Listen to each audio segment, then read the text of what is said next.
insanlığını kaybetmemiş, vicdanını, merhametini kaybetmemiş olan insanlara sesleniyorum. Şu anda, şu dakika, şu saniye sizler kahvelerinizi içerken, yemeklerinizi yerken, şu anda toplanmış durumdayken şu saniye Filistin'de, Batı Şeria'da, Kudüs'te, Gazze'de, Refah sınır kapısında bir nesil paramparça ediliyor.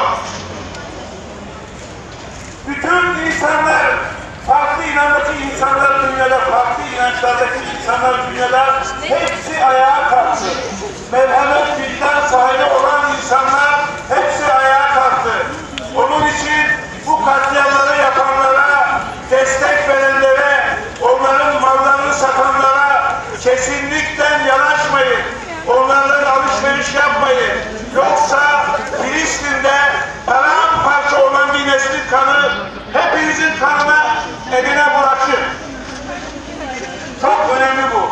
Merhamet, vicdan sahibi olan insanlara sesleniyorum. Merhamete gelin. Yoksa Allah'a hesap veremezsiniz. Ateşin içinde yanarsınız. Kitap okuyun, Kur'an okuyun, görün. Şu anda bir nesil paramparça ediliyor. Onların mekanlarına girmeyin. Onların mekanlarından alışveriş yapmayın. Bunlar için Allah